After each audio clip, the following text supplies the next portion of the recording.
Coaching এর পরও আপনি আসার পরও বাড়িতে যা বলবেন কি ওখানে যে কি হলো কিছুই বুঝলাম না, কিন্তু এখানে ডাকার তো একটা অর্থ আছে, তাই না? কেন আপনাদেরকে ডাকা আছে সেটা আমরা মেসেজ দেব। তো যে কোনো লেকচার যখন কেউ দিবে তাহলে বাচ্চাদেরকে কি বলবে? মনোযোগ সহকারে কি করতে হবে? শুনতে হবে। যদি না শুনে তাহলে ক্লাসের পরও কি বলবে?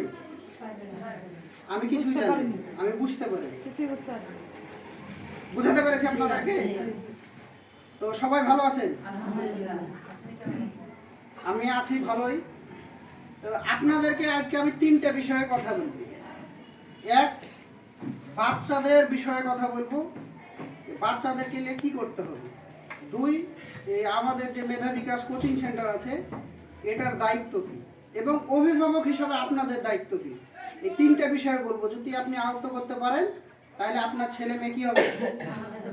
আগাতে পারবে। আর যদি এইটাতে গুরুত্ব না দেন তাহলে কিন্তু আগাতে পারবেন না। এক নম্বর বিষয় হচ্ছে ছেলে মেয়েদের দিকে একটু নজর বাড়াতে হবে। কিভাবে? প্রত্যেকটা ছেলে মেয়ের একটা ক্লাস রুটিন থাকা লাগবে, বা বাড়িতে পড়ার একটা রুটিন থাকা লাগবে। সেটা কেমন হতে হবে? কে বলতে পারবে? সেটা এমন কোয়ালিটির হতে হবে, কোন সময়তে কোন ক্লাস কত মিনিট পড়বে আমি জাস্ট ওদেরকে একবার বলেছি।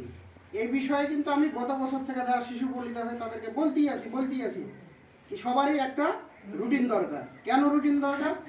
বাস্তব জীবনে আপনি সকালবেলায় কি কাজ করবেন, রাত্রে ভাবেন না কি কাল সকালে উঠে আমি এই কাজ করবো, এই কাজের পরে এই কাজ করবো, ওটা না হলে আমি কোন সময়তে করবো সেই সময়টা বের করতে হবে। তাহলে সবাইকে, প্রত্যেক শিক্ষার্থীকে কি করতে হবে? একটা রুটিন তৈরি করতে হবে। সেই রুটিনটাতে কোন ক্লাস কতক্ষণ পড়বে, এবং দিন শেষে আপনাদেরকে খোঁজ নিতে হবে তাদের কাছ থেকে তোমার যে রুটিন আছে সেই রুটিন অনুযায়ী পড়া হয়েছে কিনা। যদি না হয় কি কারণে হয়নি সেই কারণটা বের করতে হবে। যদি কারণ বের করতে পারেন তাহলে আপনার ছেলে মেয়ে আগাতে পারবে, আর যদি কারণ বের করতে না পারেন তাহলে কিন্তু আগাতে পারবেন না। এবং কি কারণে পড়া হয়নি, এই পড়াটা আমি কখন করব, সকালের পড়াটা দুপুরে করবো, কি কারণে হয়নি, কখন করলে হবে সেটা বের করতে হবে। আর দুই নাম্বার বিষয় হচ্ছে ছেলে মেয়েদেরকে মোবাইল ফোন দেওয়া যাবে না। যদি মোবাইল ফোন দেন তাহলে আপনার ছেলে মেয়ে ওখানে শেষ। কারণ মোবাইল কি ভালো জিনিস? মোবাইলের দুইটা দিক আছে, এক হচ্ছে পজিটিভ, দুই নেগেটিভ। তো যারা হচ্ছে ইয়াং আমাদের মতো বা আমাদের থেকে কম বয়সী তারা ভালোর থেকে খারাপ জিনিসটাই বেশি নেবে না, ভুল বললাম? তাই কোনো বাচ্চাকে কি করা যাবে না, মোবাইল দেওয়া যাবে না। ওদেরকে একটা টার্গেট তৈরি করতে হবে যে তুমি যদি এসএসসি পরীক্ষায় পাস করো তাহলে তোমাকে মোবাইল কিনে দেবো। সেখানে একটা তাদেরকে রেজাল্ট সেট করতে হবে।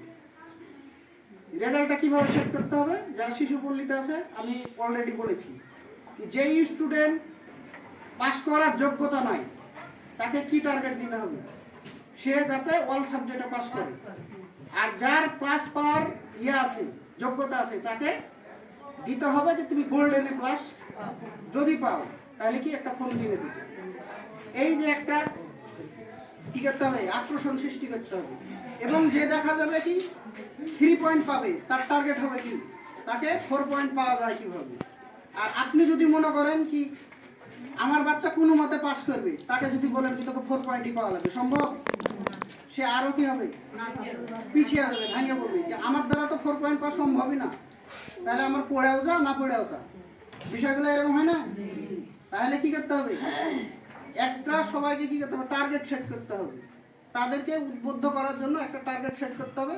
তুমি যদি এসএসসি পরীক্ষায় পাস করো, এইরকম রেজাল্ট করো, তাহলে একটা তোমাকে ফোন গিফট করা হবে। কিন্তু এসএসসি পরীক্ষার আগে কোনো ছেলে কোনো মেয়েকে কি করা যাবে না, ফোন দেওয়া যাবে না। যদি ফোন দেন 100% সে শেষ।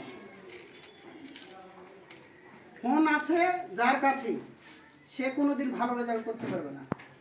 কারণ অল্প বয়স যারা তাদের কি রক্ত গরম না, তারা ভালোটা কোনো সময় নিতে পারবে না, তারা সব সময় কি করবে, খারাপটা নেবে। তাই কি করা যাবে না, ফোন নেওয়া যাবে না। আর আরেকটা বিষয় করতে হবে, এই যে আমরা মেধা বিকাশ কোচিং সেন্টার খুলেছি, এই মেধা বিকাশ কোচিং সেন্টারে প্রতিদিন একটা করে সাপ্তাহিক পরীক্ষা হবে। সেই সাপ্তাহিক পরীক্ষায় তারা কি রেজাল্ট করছে, কত পেয়েছে, কত মার্কের প্রশ্ন ছিল, সেটা আপনাদেরকে প্রতিনিয়ত কি করতে হবে, খোঁজ খবর নিতে হবে। এখন আমাকে এখানে বসে আপনারা বলেন আমাদের অলরেডি 2টা পরীক্ষা হয়ে গেছে, কে খোঁজ নিয়েছেন? আমি যদি এখানে প্রশ্ন করি, আপনি দাঁড়ান, আপনি বসে। আপনার মেয়ে না হলে একটা পরীক্ষা দিয়েছে এই কোচিং সেন্টারে, কত পেয়েছে? 45। কত মার্কের প্রশ্ন? কি নাম আপনার মেয়ে? মাহমুদা। কোন শ্রেণীতে পড়ে?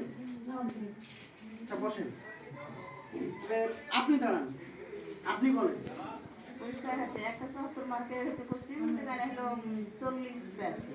কি নাম? আইসা সিদ্দিকা ক্লাস 8 এ। আয়েশা সিদ্দিকা ক্লাস 8 এ। না 40 পাইনি, 35 পেয়েছে। 35 অঙ্কতে 35 পেয়েছে। 35 পেয়েছে, আমি জানি 35 না, ও হচ্ছে সেকেন্ড। বসেন। তাও আপনারা মোটামুটি একটা খোঁজ খবর রাখা যায়। এখন আপনাদের বিষয় হচ্ছে কি, এই যে পরীক্ষা হলো 70 মার্কের প্রশ্ন, সে 40 পেল, এখন এর বেশি পেল না, কেন পেল না সেটাই আপনাকে কাজ করতে হবে। বোঝাতে পেরেছি? এই যে পরীক্ষাটা হলো ৭৭-এর মধ্যে কেনে সে 60 পেল না, কেনে 35 পেল, এই জায়গাতে আপনাকে কাজ করতে হবে, বুঝছেন? এবং প্রত্যেককে কি করতে হবে, সাপ্তাহিক পরীক্ষা হচ্ছে কিনা সেটার বিষয়ে খোঁজ খবর রাখতে হবে, এবং সে ভালো করছে কি খারাপ করছে সেটা রাখতে হবে। যেমন ক্লাস 6-এর কথা যদি বলি, 2টা ছেলে ইংরেজি পরীক্ষা আছে 60 মার্কের, একও পায়নি। তা আদৌ সেই বাচ্চাগুলা